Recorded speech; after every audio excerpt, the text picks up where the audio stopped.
அன்பார்ந்த தமிழ்நாடு மக்களுக்கு ஒரு வேண்டுகோள்.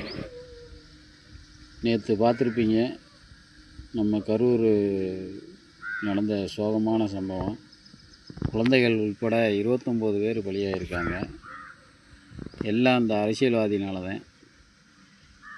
இதுக்கு ஒரு முற்றுப்புள்ளி வைக்கணும்னா, இனி எந்த அரசியல்வாதிகளும் பொது இடங்களில் கூட்டம் நடத்தக்கூடாது, பொது இடங்களில் ஓட்டு கேட்கக்கூடாது. வேணும்னா அவங்க வீடு தேடி ஓட்டு கேட்கட்டும். இல்லை, நம்ம எலெக்ஷன் டயத்தில் நம்மளுக்கு யாருக்கு ஓட்டு போட விருப்பம் இருக்கோ அவங்களுக்கு போடுவோம். இந்த மாதிரி கூட்டத்துக்கு போய் நாம் தானே பலிகேடாகிறோம்.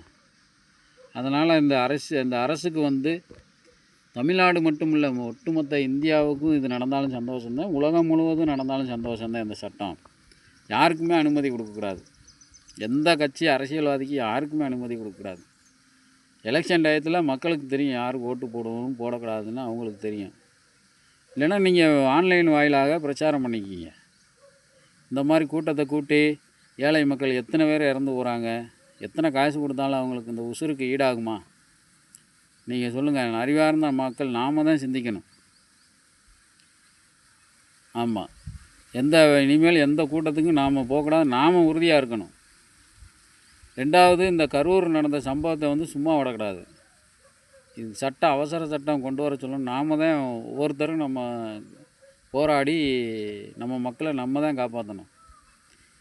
இதுக்கு ஒரு அவசர சட்டம், அதாவது இனிமேல் எந்த அரசியல்வாதியும் பொது இடங்களில் போக்குவரத்து நெரிசல் உள்ள இடங்கள், மக்கள் நடமாடுற இடத்தை ஆக்கிரமித்து அரசியல் பண்ணுறது இதோட கடைசியாக இருக்கட்டும். இந்த கரூர் மக்கள் தான் இந்த கடைசியாக இறந்ததாக இருக்கணும். இனிமேல் எந்த ஊரில் இந்த சம்பவம் நடக்கக்கூடாதுன்னு நான் அன்போடு கேட்டுக்கொள்கிறேன்.